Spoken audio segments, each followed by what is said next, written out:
ओम नमः शिवाय। शिवाय नमः।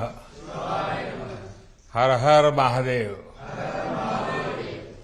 सबसे पहले विभिन्न आदिनम से जुड़े आप सभी पूज्य संतों का मैं शीश झुकाकर अभिनंदन करता हूं।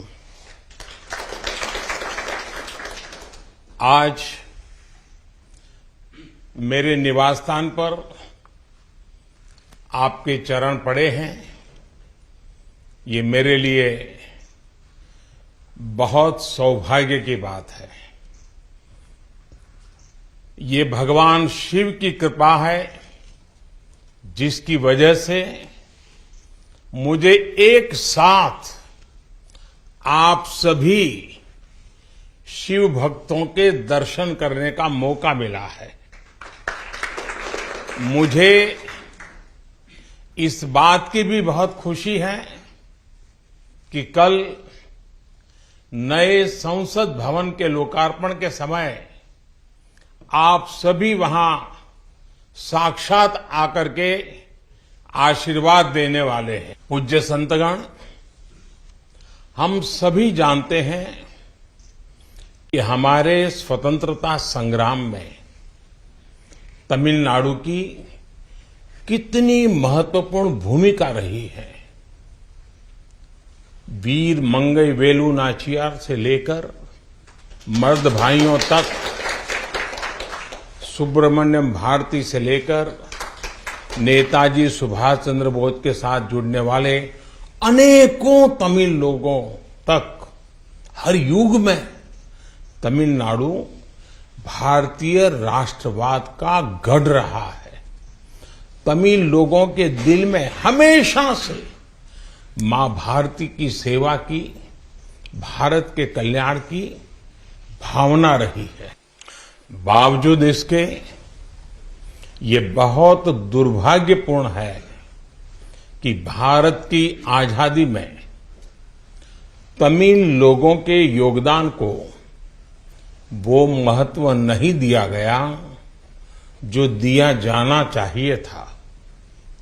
अब बीजेपी ने इस विषय को प्रमुखता से उठाना शुरू किया है।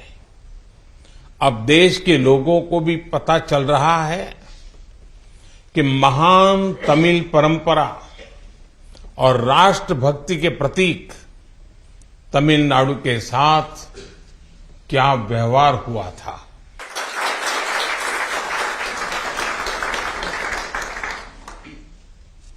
जब आजादी का समय आया तब सत्ता के हस्तांतरण के प्रतीक को लेकर प्रश्न उठा था। इसके लिए हमारे देश में अलग अलग परंपराएं रही हैं, अलग अलग रीति रिवाज भी रहे हैं, लेकिन उस समय राजाजी और आदिनम के मार्गदर्शन में हमें अपनी प्राचीन तमिल संस्कृति से एक पुण्य मार्ग मिला था। ये मार्ग था सेंगोल के माध्यम से सत्ता हस्तांतरण का। तमिल परंपरा में शासन चलाने वाले को सेंगोल दिया जाता था। सेंगोल इस बात का प्रतीक था कि उसे धारण करने वाले व्यक्ति पर देश के कल्याण की जिम्मेदारी है और वो कभी कर्तव्य के मार्ग से विचलित नहीं होगा। सत्ता हस्तांतरण के प्रतीक के तौर पर तब 1947 में 1947 में पवित्र तिरुवावड़ुतुरई आदिनम द्वारा एक विशेष सेंगोल तैयार किया गया था। आज उस दौर की तस्वीरें हमें याद दिला रही हैं कि तमिल संस्कृति और आधुनिक लोकतंत्र के रूप में भारत की नियति के बीच कितना भावुक और आत्मीय संबंध रहा है। आज उन गहरे संबंधों की गाथा इतिहास के दबे हुए पन्नों से बाहर निकलकर एक बार फिर जीवंत हो उठी है। इससे उस समय की घटनाओं को समझने का सही दृष्टिकोण भी मिलता है और इसके साथ ही हमें ये भी पता चलता है कि सत्ता के हस्तांतरण के इस सबसे बड़े प्रतीक के साथ क्या किया गया। मेरे देशवासियों, आज मैं राजा जी और विभिन्न आदीनम की दूरदर्शिता को भी विशेष तौर पर नमन करूंगा। आदीनम के एक सेंगोल ने भारत को सैकड़ों वर्षों की गुलामी के हर प्रतीक से मुक्ति दिलाने की शुरुआत कर दी थी। जब भारत की आजादी का प्रथम पल आया, आजादी का प्रथम पल, वो क्षण आया, तो ये सेंगोल ही था जिसने गुलामी से पहले वाले कालखंड और स्वतंत्र भारत के उस पहले पल को आपस में जोड़ दिया था। इसलिए इस पवित्र सेंगोल का महत्व सिर्फ इतना ही नहीं है कि ये 1947 में हस्तांतरण का प्रतीक बना था। इस सेंगोल का महत्व इसलिए भी है क्योंकि इसने गुलामी के पहले वाले गौरवशाली भारत से, उसकी परंपराओं से स्वतंत्र भारत के भविष्य को कनेक्ट कर दिया था। अच्छा होता कि आजादी के बाद इस पूज्य सेंगोल को पर्याप्त मान सम्मान दिया जाता, इसे गौरवमयी स्थान दिया जाता, लेकिन ये सेंगोल प्रयागराज में आनंद भवन में वॉकिंग स्टिक यानी पैदल चलने पर सहारा देने वाली छड़ी कहकर प्रदर्शनी के लिए रख दिया गया था। आपका ये सेवक और हमारी सरकार अब उस सेंगोल को आनंद भवन से निकाल कर लाई है। आज आजादी के उस प्रथम पल को नए संसद भवन में सेंगोल की स्थापना के समय हमें फिर से पुनर्जीवित करने का मौका मिला है।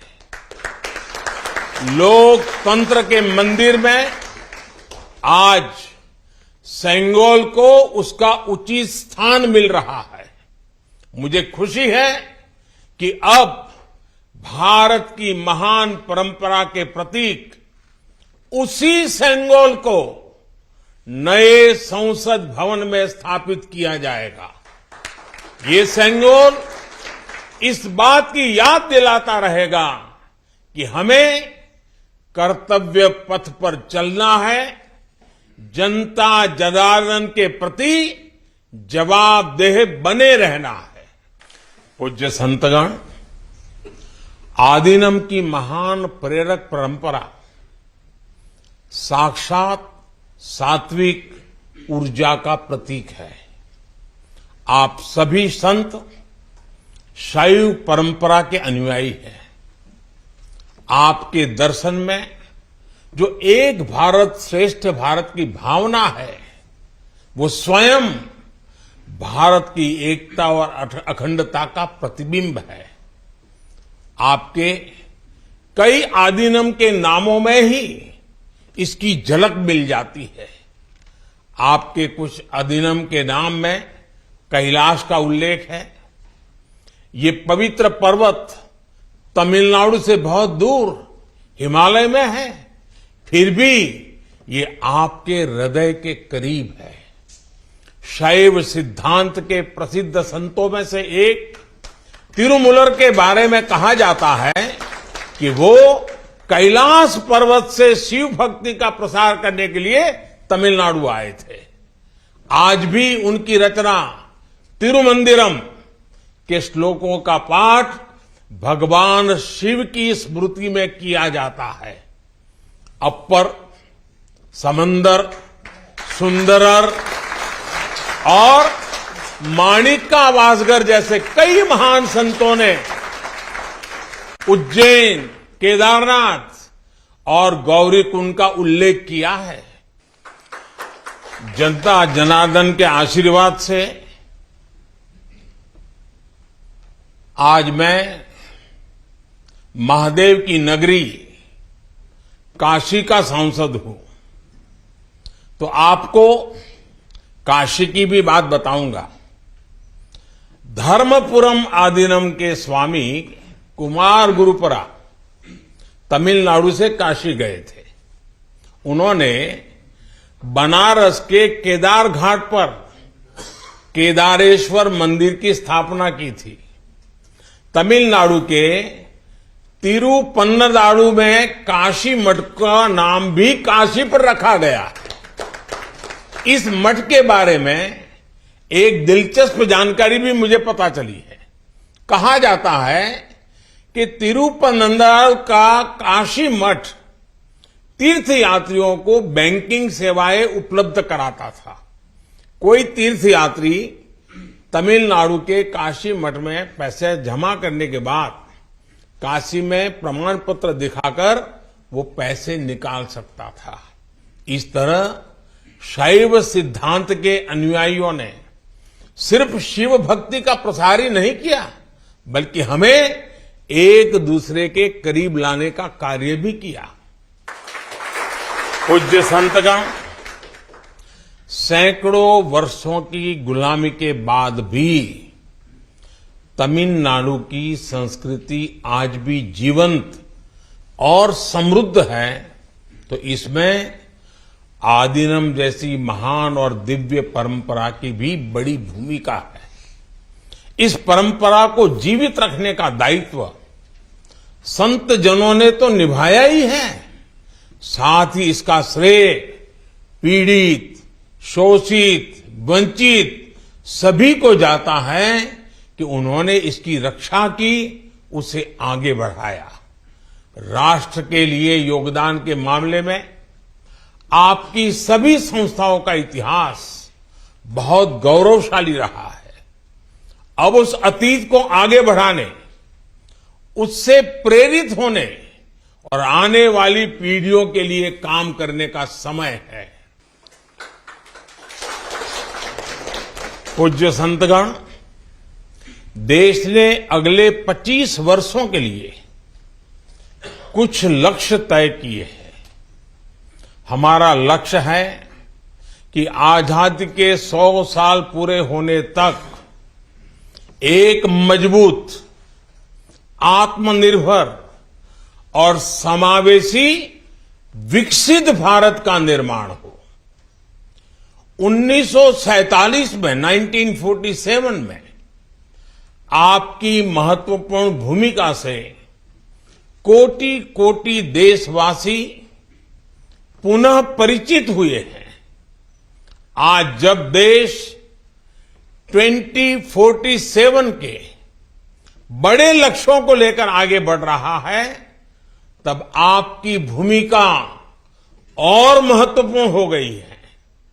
आपकी संस्थाओं ने हमेशा सेवा के मूल्यों को साकार किया है। आपने लोगों को एक दूसरे से जोड़ने का, उनमें समानता का भाव पैदा करने का बड़ा उदाहरण पेश किया है। भारत जितना एकजुट होगा उतना ही मजबूत होगा। इसलिए हमारी प्रगति के रास्ते में रुकावटें पैदा करने वाले तरह तरह की चुनौतियां खड़ी करेंगे। जिन्हें भारत की उन्नति खटकती है, वो सबसे पहले हमारी एकता को ही तोड़ने की कोशिश करेंगे। लेकिन मुझे विश्वास है कि देश को आपकी संस्थाओं से आध्यात्मिकता और सामाजिकता की जो शक्ति मिल रही है, उससे हम हर चुनौती का सामना कर लेंगे। मैं फिर एक बार आप मेरे यहां पधारे, आप सबने आशीर्वाद दिए, ये मेरा सौभाग्य है। मैं फिर एक बार आप सबका हृदय से आभार व्यक्त करता हूं, आप सबको प्रणाम करता हूं। नए संसद भवन के लोकार्पण के अवसर पर आप सब यहां आए और हमें आशीर्वाद दिया, इससे बड़ा सौभाग्य कोई हो नहीं सकता है। और इसलिए मैं जितना धन्यवाद करूं उतना कम है। फिर एक बार आप सबको प्रणाम करता हूं। ओम नमः शिवाय। वणक्कम।